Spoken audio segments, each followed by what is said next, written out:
This program is designed to provide general information with regards to the subject matters covered. This information is given with the understanding that neither the hosts, guests, sponsors, or station are engaged in rendering any specific and personal, medical, financial, legal, counseling, professional service, or any advice. You should seek the services of competent professionals before applying or trying any suggested ideas.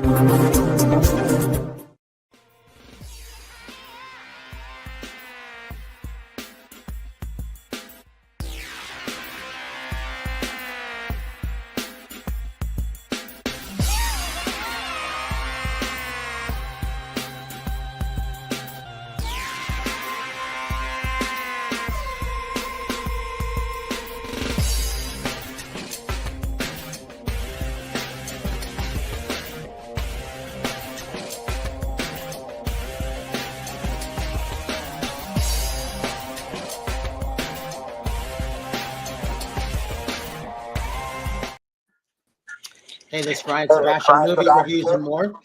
And if it's Tuesday, we have to always support the arts, no matter where we are. Dream Era Arts. Carol will talk about the easy way, better vision for children later.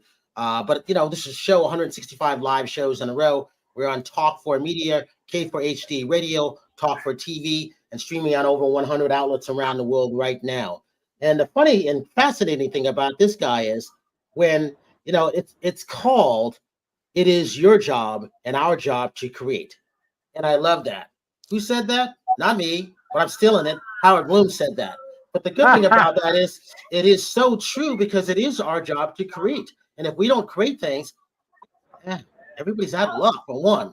But the fascinating thing about Howard is I think he's a toss-up, in my opinion, and I'm not used to being wrong, Carol and Howard Wiggins, is he's Sigmund Freud, Newton, Einstein, everything, and Tesla combined all in one. And I think they couldn't do what this guy has already halfway done in 3/4 of his life. But the thing about this, when you're the world's best publicist in the music industry, still till this day, and he did this in the 70s and the 80s, still to this day, and I debate anybody to prove me wrong, when you can say the movie Purple Rain, The Longest Yard, you can get these people to go all the way down to San Diego and screen this thing and save those movies, which is the one thing I love, and be those personal publicists to a Michael Jackson, Prince, Madonna, Bette Midler, Styx, ZZ Top. The name goes on and on and on. Cyndi Lauper, all of those, and have good things written about you, but also being that scientific thinking mind, which is incredible. They're going to have to preserve his mind when he never passes away. They're going to have to take it from his body, but it'd be interesting just to study it. But it's one of those things where, you know, Howard's going to debate himself. He's going to debate himself on ChatGPT, on Bloombot. So he's so fascinating that I would love to be there to see this, to debate himself. But think about this. His next book, I read his first book, How I Survived the 60s, I believe it was. How I accidentally started the 60s. Yes, and it's still fascinating until this day. But, you know, when you can have that book, and he's going to talk about it, because if you ask him one question, the way his brain's set up, he will talk for 45 minutes like it just happened yesterday. That's how fascinating it is. That's why we can't have him with anybody else, because there's so much information. And Carol, I think, has seen some of the shows and read so much. I'm not sure what Howard Wiggins has seen yet. But the thing about it, he's so fascinating that we did 5 part 1s to 3, 4, 5 on it, and we still didn't tap the beginning of what he went through. And they're still getting hits, Howard Bloom, until this day. The one and only Howard Bloom. He's going to talk about his book. He's going to talk about what he's going to be doing at the Hilton Fashion District in New York. And he's going to talk about why he's in New York walking the streets, or was walking the streets. I'm glad he's in one spot, because to talk to this guy is an honor and a privilege. And I'm glad to call him a friend, the one and only Howard Bloom. Woo! Wow. Howard, Thank you, Brian. Thank you, Carol. And thank you, Howard. I'm so excited to hear from you. I want to share with what Brian said with that magnificent introduction, the science you're involved with, the law of thermodynamics, the flamboyancy, us being creators. Oh, I'm over the top. So thank you very much for being here. So, well, thank you. And the event that Brian was talking about, where I'll go up against my digital twin, my ChatGPT Bloombot, is this Friday at 7 p.m. at the Chelsea Table and Stage. And it's the first time that a living author ever will go up against the AI device designed to replace him when he dies. Wow. So it's very much what Brian was talking about. And then the other big thing happening is a new book, and it's The Case of the Sexual Cosmos. Everything you know about nature is wrong. And Brian, you were saying that it's our job to create. Well, when I sign off on my Howard the Humongous weekly YouTube series, I say, this is Howard Bloom coming to you from the future. It's your job and my job to create. And there's a sort of a key slogan in The Case of the Sexual Cosmos. Nature loves those who oppose her most. So we think that right now people are in a panic in the climate community because it's just been discovered that the man-made climate change did not begin in 1900. It began in 1850, which means we have less time to defend ourselves against apocalypse. And right now, some of my friends are thinking doom and gloom. It's time for the apocalypse. But the people who came up with this approach, the environmental approach, an extremely useful approach that's done some wonderful things for us, have made a couple of mistakes. One is they think the default in nature is a petting zoo, and they think that a Garden of Eden, and they think that if we manage to get rid of all human technology, because at the heart of the movement is a total anti-technology approach, then the world will revert to the petting zoo. And guess what? There has never been a petting zoo on this planet. There never will be a petting zoo on this planet unless we create one, unless we make this place a giant petting zoo. Because nature inflicts a couple of things that the environmental extremists do not give it credit for. Nature invented death, and it has killed off gazillions of creatures since the beginning of life 4 billion years ago. Yeah. And nature has invented pain. Nature has invented sorrow. Nature has invented depression. Nature has invented a whole lot of horrible things, including hurricanes, earthquakes, and other natural disasters. Why? Because this is a planet of disasters. This is the planet, this is the home of climate change. When planet first came together 4.5 billion years ago, it was spinning so fast that if you picked one place and sat there on its face, every 3 hours, it would go into a rapid climate shift.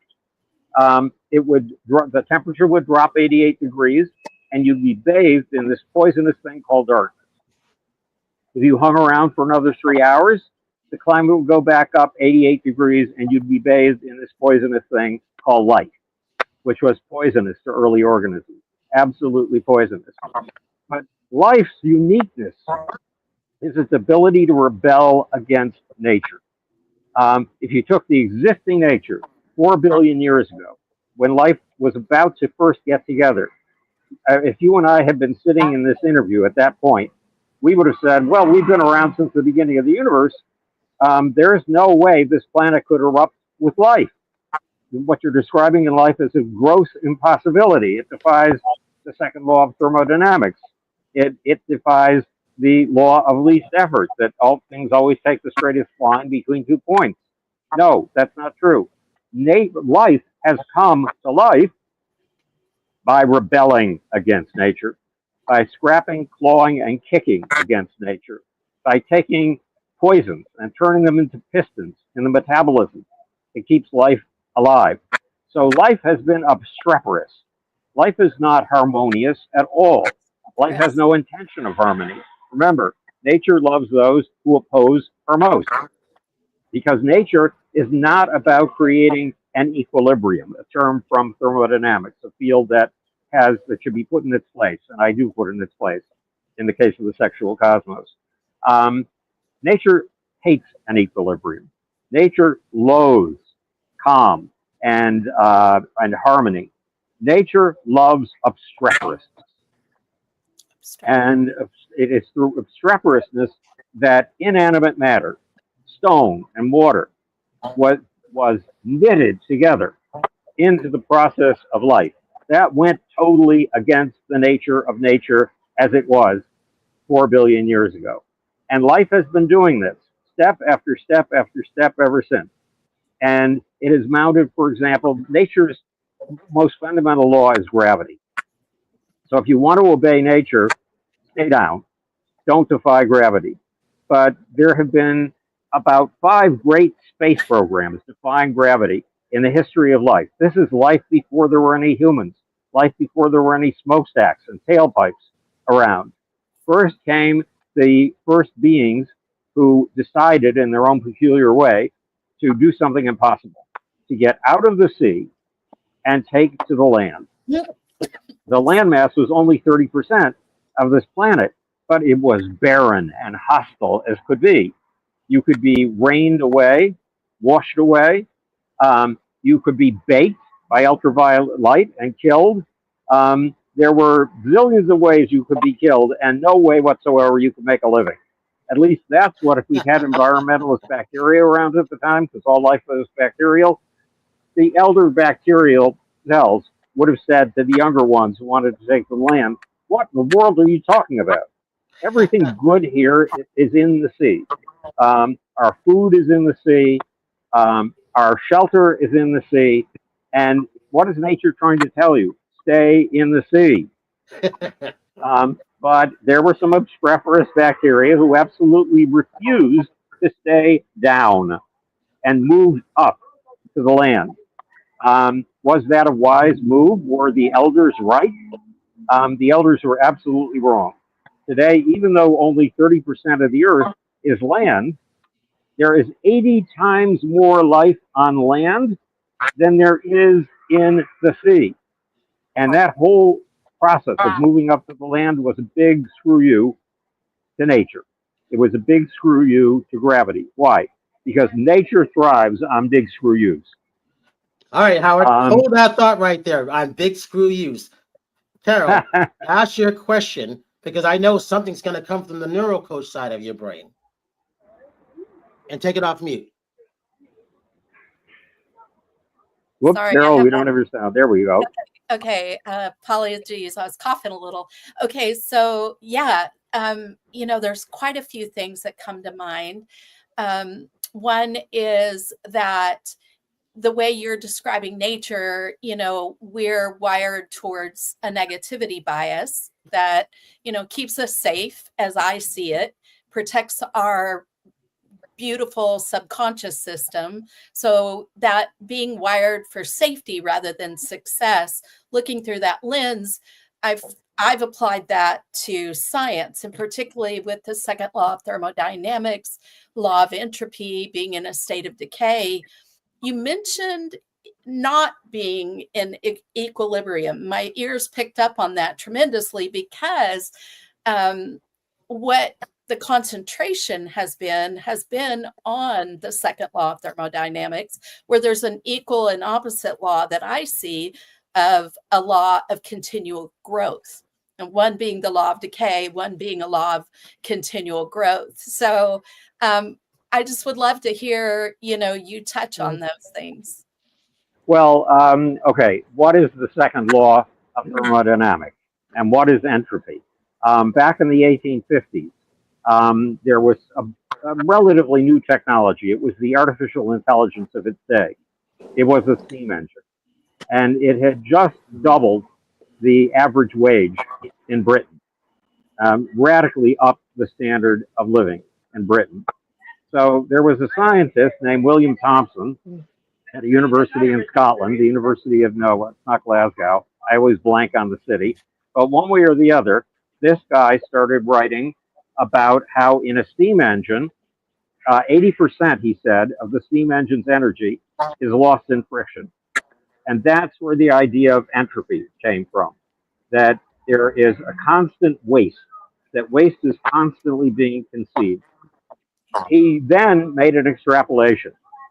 He said that this energy was being turned into uselessness by mechanical dissipation. And meantime, he had a colleague in Berlin. And the colleague in Berlin took this waste of energy, taking useful energy and turning it into useless stuff. The two of them made a law of the universe.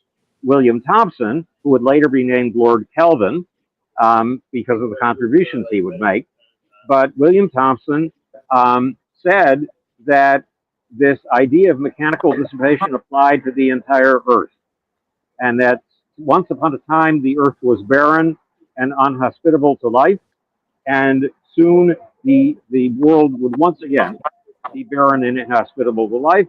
Why? Because of the mechanical dissipation of energy, because of that steam that was turned into uselessness. Meanwhile, Clausius came up with a fancy name for this dissipation of energy and called it entropy.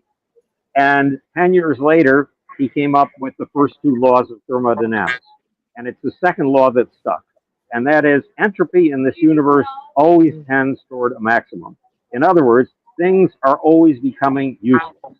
Things are always falling apart.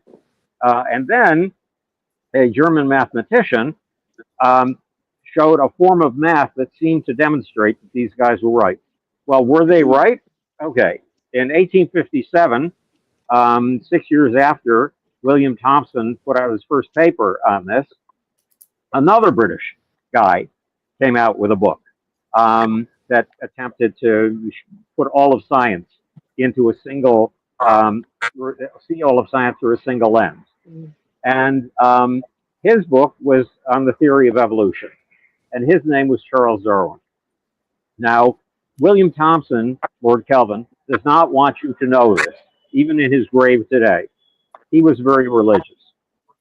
And the idea that life had been created through an evolutionary process, not by God, that species were evolved by a very slow evolutionary process, offended him deeply. So he took Fourier's fancy equations from France, which were his favorite equations. He took new information on the stone beneath the earth from a research lab in London. He took the newly discovered melting points of feldspar and slate and granite, and he put all of them together and came out with a paper saying Darwin's idea was absolutely impossible. Why? Because it would take huge amounts of time to happen. And he proved with his Fourier's equation of melting temperature of slate that the Earth couldn't possibly be any older than 400 million years old. So that was his second prediction. The first prediction was that the Earth, because of mechanical dissipation of energy, would simply become uninhabitable. And the second one was he felt that the Earth was about 100 million years old. Well, it turns out, who turned out to be right? William Thomson with his fancy equations and his fancy title later of Lord Kelvin, or Charles Darwin?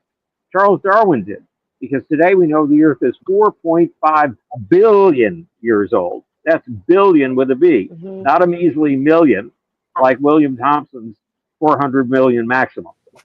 And so there was plenty of time for the evolutionary process to take place. And I wrote a paper back in 2001 for a journal called New Ideas in Psychology, about what I called instant evolution, and gave you a whole bunch of examples where evolution occurred in 100 years or less. And now the idea of instant evolution is becoming popular. The bottom line is you are not considered a scientist unless you swear allegiance to the second law of thermodynamics, that all things are falling apart, that all things are dissipating and turning into a random soup. Kelvin's idea, that is William Thomson's idea, is now called heat death. The heat death of the universe. The universe will eventually just all fall apart and become a random whizzle. But the universe is not doing that. The universe erupted from nothing with space, time, and speed. That's a giant screw you to the way that things were, to the nothingness.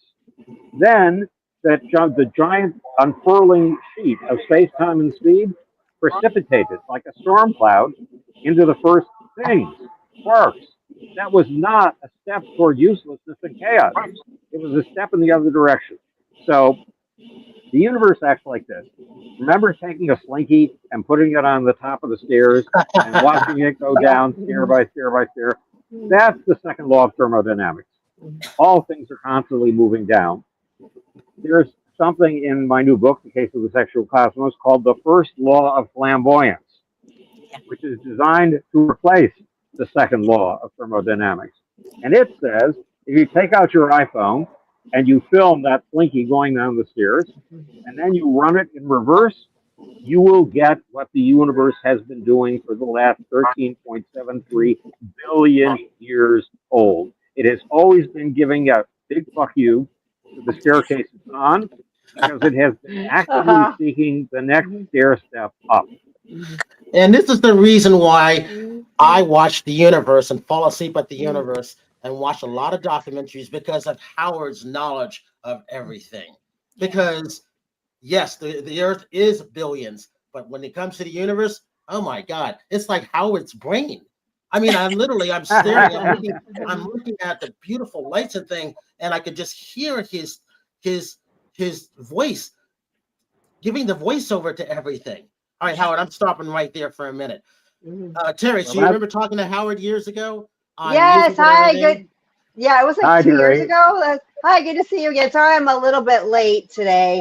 My mom passed away in January, and oh my God, your poor baby. Yeah, so it's kind of been hard because I'm having trying to like go through all her stuff right now to see what I'm going to keep, what I'm not. And it's really hard because I can't take everything. But I found a slinky last night. I just was laughing when you brought that up. And I was playing with it because that thing brought me so much joy from my childhood. And yes, I'm taking the slinky with me. Hey, Howard. Is it a metal slinky or is it a metal or plastic slinky? Good. So you got that wonderful sound. Okay, Brian, I was interrupting you. No, I'm going to interrupt you because there's so much stuff to get to. Yeah. I got to mention a name because as you're thinking of things, I'm thinking of when you took on clients in the 70s and the 80s. I know you were talking about this because you've always had that mind of just being brilliant and seeing other things that people can't see. What were they thinking about? Okay, I'm thinking about Bob Seger and Cyndi Lauper. What were they thinking about when Howard Bloom opened his mind to things? And they're like, what is this man talking about? I didn't have Bob Seger, and I got Cyndi Lauper when I was becoming very, very sick, and I would eventually spend 15 years in a bed. So, and 5 of those years too weak to speak. But you're right. I did not like to work with clients that everybody liked. I like to work with clients that nobody liked. For example, when I took on ZZ Top, my first client in the Howard Bloom Organization, LTD, Bob Christgau, the dean of the rock critics in America, who ruled over the rock criticism at the Village Voice, said in a great big headline, ZZ Top has a sound like hammered shit. Oh. And to me, that's a sign I must work with this act. So I took ZZ Top and over the course of 3 years, validated them, showed you that they had genuineness, that they had authenticity, that they had roots, that they were doing something powerful. And by the time I finished, all the critics thought, well, I've loved ZZ Top all my life. No, not true. Your whole community hated them for a while. And Brian, there's this, I have a kind of ringer in my gut. And it goes off every great once in a while. And it went off when I was at ABC Records, and I had just entered the company, and they had a record at number 3 on the charts. Well, I had been working for Gulf and Western's record companies, and in the year I worked there, we had never had a record on the charts. Now we had been acquired by ABC, and I saw that record and I heard it, and I went out to the airport in a limo to pick up the band's manager, and knowing that we would be baked in traffic and I would have him as a captive audience for at least an hour and a half. And I said, look, I know your band prides itself on its democracy. Every member is equal to every other member. But if you let me concentrate all my attention on the lead singer and you cover my ass with the band, I will give you a star. How did I know that? I'd never met the lead singer. I'd only heard one song from the lead singer. That alarm in my gut had gone off. Because I will not lie to you. If I tell you I'm going to make you a star, it's going to happen, period. No question about it. See if you've heard of this woman since then. Shaka Khan. Yes. Yeah. Yeah, she was Love a her, total yeah. unknown. When Joan Jett's manager walked into my office in a state of despair because Joan Jett's record had been turned down by 27 American record companies, which is just about all the record companies there were in 1970 or 1980. And I sat him down on the couch and I said, if you work the way I work, 17-hour days, 7 days a week, and you do everything I tell you to do, I will give you a star. We will be platinum in 2 years. So he did everything I told him to. He worked extremely hard. I got her hooked up with a booking agent. I dictated the booking schedule, booking strategy. And I was wrong in my prediction. I was totally wrong. I had said we'll have a platinum record in 2 years. We had a platinum record in 18 months. I was off by 6 months.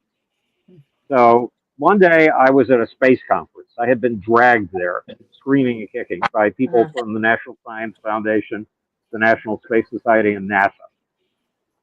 And I heard a person speak. And he said, when I got out of school, I asked myself three things. Or I asked myself, what three things would make the most difference to humanity in my lifetime? And my answer was the internet, alternative energy, and space. So I went into the internet, made $1 billion, skipped number 2, and went directly to space. When I heard this guy speak, the alarm bell went off in my gut. He was being mocked by the big boys, Lockheed Martin, Northrop Grumman, because he had not even put a firecracker into a tin can and gotten that off the ground. He'd gotten nothing off the ground. I insisted on talking to him because my gut told me this guy is a mythic figure, not just a superstar, a mythic figure. And kids will be following his example 115 years from now.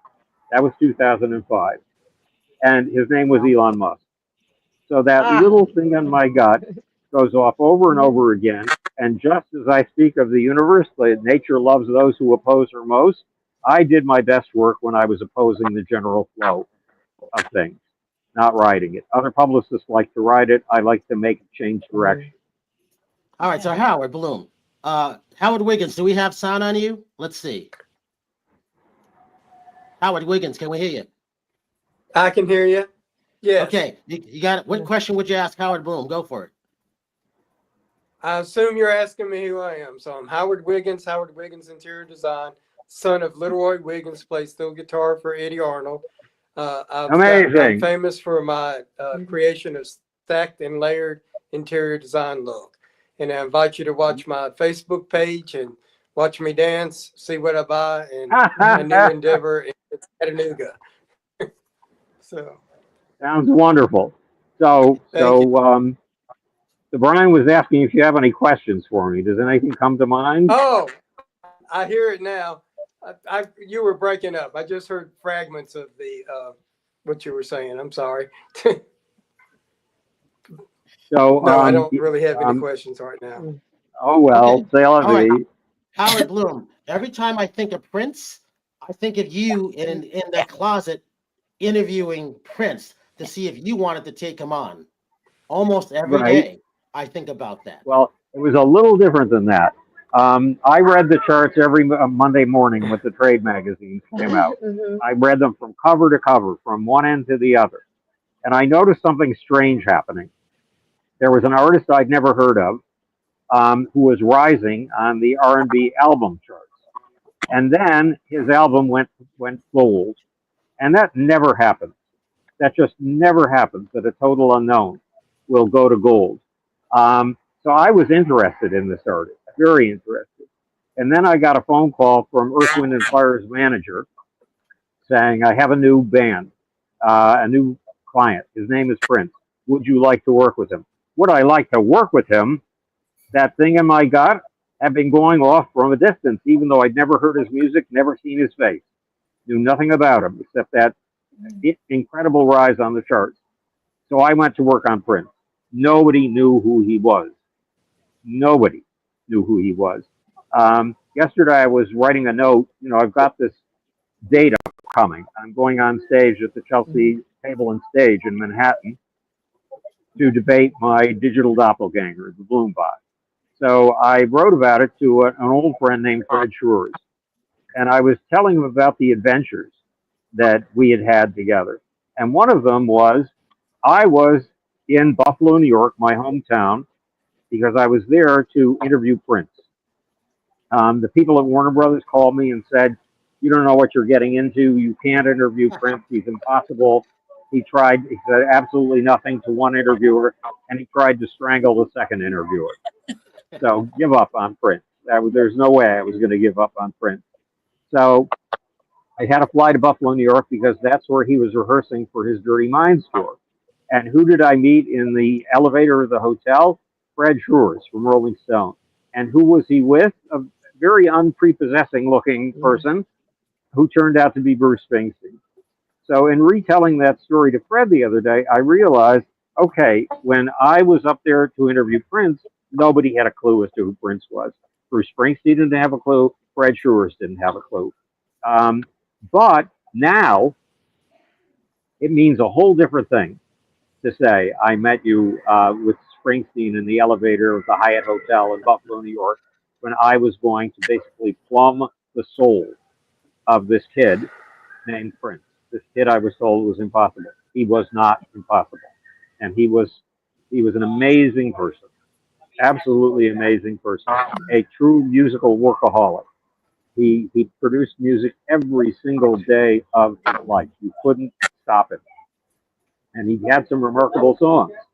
And he was an unusual, truly unusual human being.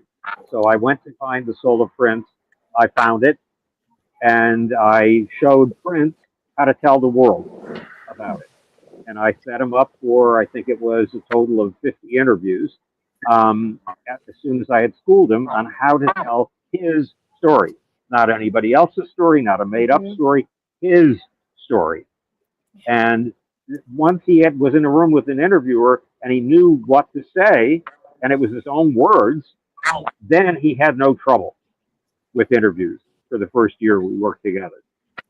But the story you're alluding to is when Prince came out with Purple Rain. And so Prince made a movie, right? He got his manager to produce it, come up with the money to make the movie.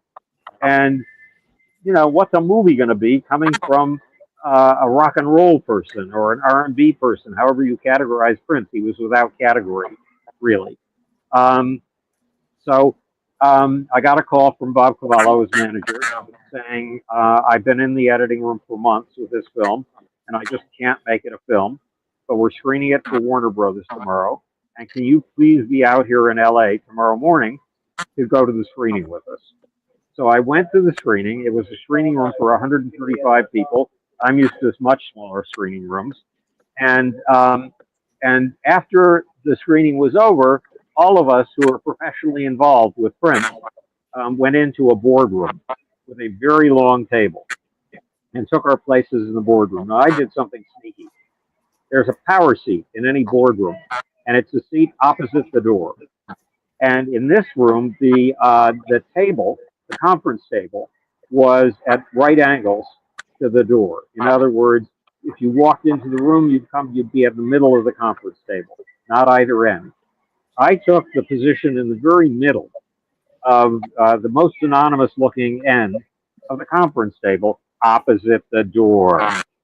So I had the power seat and nobody knew it. So they started by asking how people had felt about the film. And they started with the obligatory film publicist that you have to hire because of union standards, who had done nothing for the film so far. They looked as if as if each of them had 3 cats and their cats and kittens had died. They did not look happy about this film. Then they started going around the table for opinions, and everybody was saying, well, we'll release this film in 6 theaters in Arizona and see how it flies. I had been in the film business since 1973, when I was kidnapped by Frank DeBlanc, president of Paramount Pictures during its golden age, and turned into a member of his staff. And I knew that this was the formula for death. This was the way of saying, well, we gave it a shot and canning it. And so they got to me, and I stood up, and I made a speech and said, this film is historical. This film is too powerful to kill.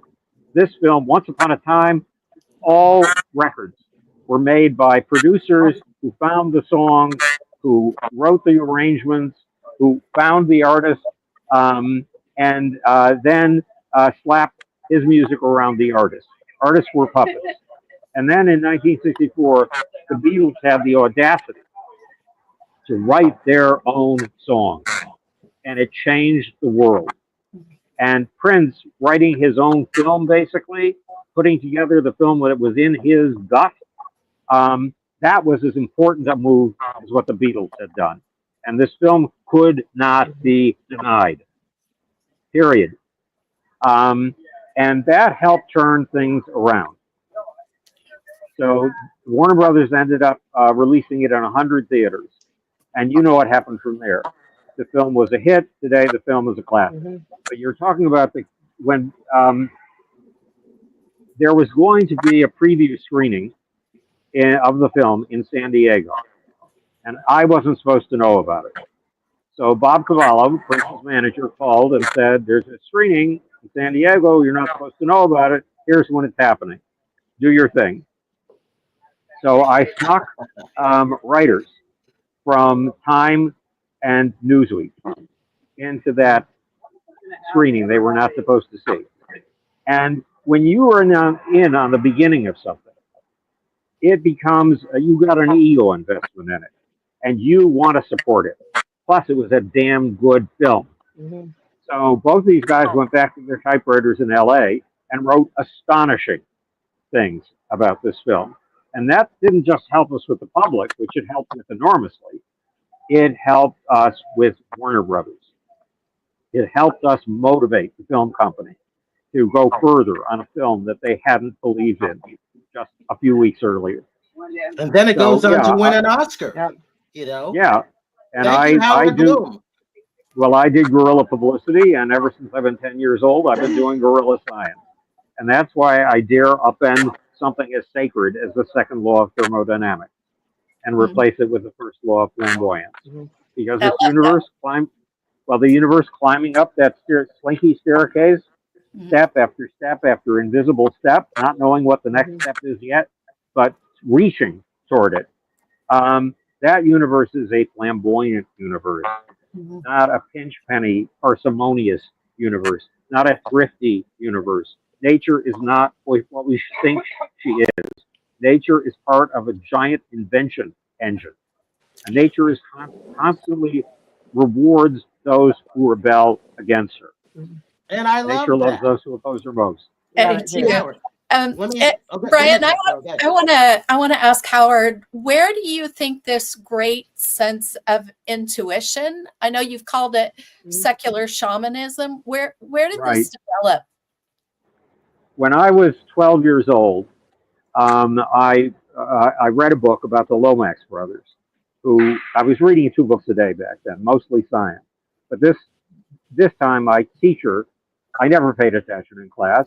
There was no reason to. I was reading a book under the desk. That was far more interesting. But one day, the teacher came up with an assignment I couldn't avoid. Read as many books as you can this month, do a 3x5 card report on each of them. And I knew I could beat the rest of the class at this because I'd been reading 2 books a day since I was 10. So I found every biography I could in my local library, where the librarians knew me better than my mother did.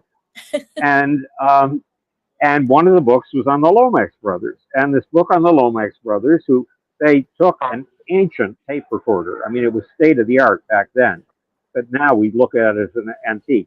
It was giant. It was reel to reel. wrestling this piece of equipment around the country couldn't have been easy.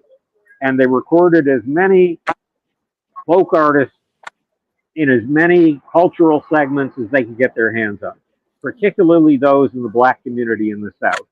And in the book, they describe soul.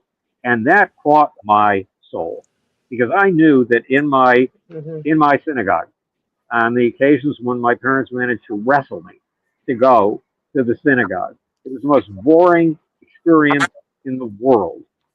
You were sandwiched in between a bunch of people with a pew just in front of your knees. If somebody wanted to get past you, everybody had to stand up and shove themselves backward as far as they could to make room. So once you were in there, you were pinned in your seat. And so you got up and sang when the rabbi told you to get up and sing, and you sat down when the rabbi told you to sit down, and you recited when the rabbi told you to recite. It was death for the soul, absolute death for the soul. And what this book clued me into is soul, is that there is an ecstatic approach somewhere to religion and contact with whatever it is. I was an atheist at the age of 12, but contact with something. And I've been on the track of that ever since with my scientific tools. I mean, I came out of, at the age of 10, I went into microbiology and theoretical physics. So I felt I could take the tools of those sciences anywhere, including into mass behavior. And a book by Isaac Asimov had given me the term mass behavior. And that sounded good to me, except what I really took off on was mass emotion. And then, because mass emotion is something very, very special. And the ecstatic experience has everything to do with mass emotion. A concert is a mass emotional ecstatic ritual. But that we'll have to go into later. So when I was 16 years old, the kids in my class hated me. And so I wasn't going to be any of the popularity positions, president, vice president, treasurer, secretary if you're a girl, and treasurer if you're Jewish. No, I was never going to be elected to one of those positions. But they had practical positions where you had to get things done. And it didn't matter how unpopular you were. If you could load all of this duty for actual work instead of just parading as somebody important on the most unpopular kid in class, hey, let's do it. So we had school assemblies every morning as soon as we got in for 45 minutes. And there was something called the program committee. The head of the program committee programmed 2 of those assemblies and emceed every single one of them 5 days a week. So one day, which means I was going out in front of 350 people. The first 3 months was staged right up the kazoo, and then it became as natural as breathing. And one day the juniors came to me, because they kept me in this position for 2 years. And the juniors came to me and said, "We're having a dance. Could you advertise it?" And they didn't understand the irony of what they were saying. If there's a dance anywhere in Buffalo, New York, I am cordially invited to stay as far away as possible, preferably Cleveland or Albuquerque. And they wanted me to advertise this thing where I was going to be highly unwelcome. So I did it. I put a piece of music on the turntable. Now, I can't dance. I cannot do the box step. I cannot do the foxtrot. I cannot do the waltz. I can't do anything in dance. And I dance. And because I can't dance, I used my bodies in ways that nobody had ever seen. And then I saw the girl who hated me the most. Her face was melting. Her pupils were widening. She was entranced. And then I noticed that the other kids also, their faces were melting. And it was as if their energy was melting into this single blob of energy and reaching out an arm to me. And through that arm, through that tube, was sending its energy through my body. I had an out-of-body experience. I watched this whole thing from the ceiling. At least that's what I thought. And I watched as the energy of this audience grew stronger and stronger, went through me like as if I were an empty pipe, went up to my head, was strangely transmogrified, was shot back down through the pipe to the audience in a continuous feedback loop. It was amazing. And at the end, nothing like it had ever happened in my time at that school. And at the end, the kids crowded to the stage, 350 of them. They picked me up off the stage. They carried me on their shoulders, and they took me all the way out the auditorium and up the stairway to the classroom or the building where we had our classes, and only then did they let me down. Nothing like it had ever happened in that school in my time there. But here I was in search of the ecstatic experience. I had just had it. So when I talked to Prince or John Mellencamp or Billy Joel or Billy Idol or Joan Jett, I knew what they were going through. And I was on the prowl for the spiritual thing. I mean, you know, I'm an atheist, so, but that's the best name I have for it. And since science's ambition is omniscience, is to know everything, then science has to come to understand this stuff and stop putting it behind a wall as if it's not part of science's territory. Everything is part of science's territory. And this is too powerful a thing to miss. So when I was given a chance to jump ship from my graduate fellowships in neuroscience, 4 of them, and instead go into popular culture, which is something I knew absolutely nothing about. Nothing. But I knew it's where, I mean, I call these experiences the gods inside of us. And I knew that's where the gods would be. I knew that's where these experiences of mass exhilaration, of mass ecstasy would take place. And I was right. And I knew nothing about it, but it was the very place I was looking for. By accident, I found it. As a scientific expedition. For me, it was scientific fieldwork. 60 seconds left. We got 3 minutes. Describe what it's going to be like.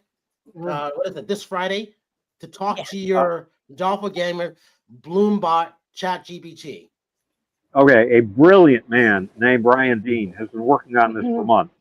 And he's made the Bloombot so clever it's ridiculous, so able to come up with alliterative phrases that it defies belief, so capable of linking together things from 5 different fields in a second that it would take me a month to research.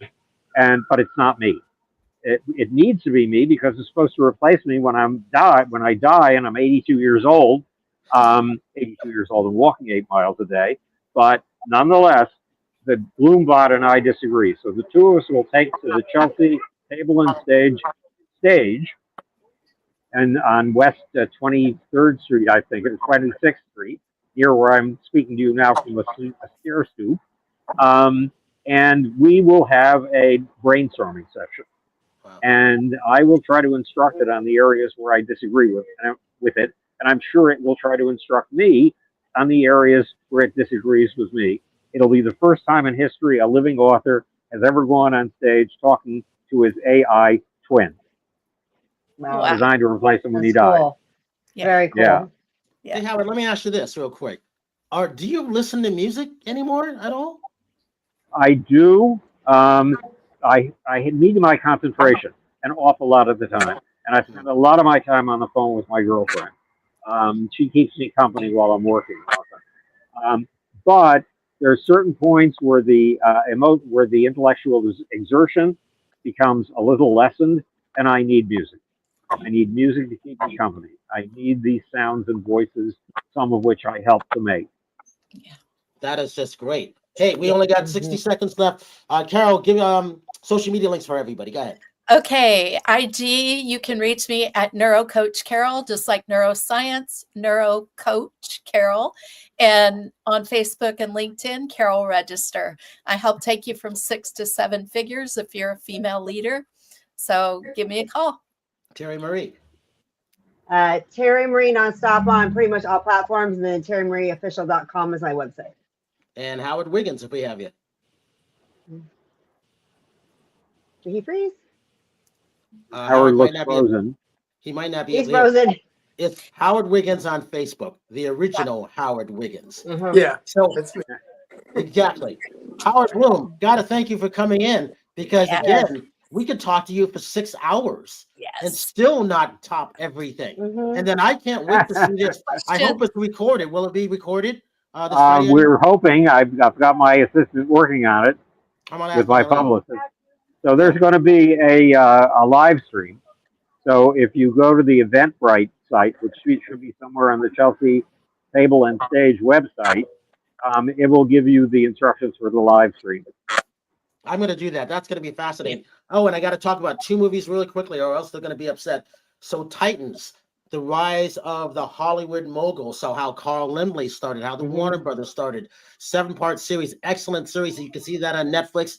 And also, oh my God, I just talked to him today. A Spartan Dream from Greece.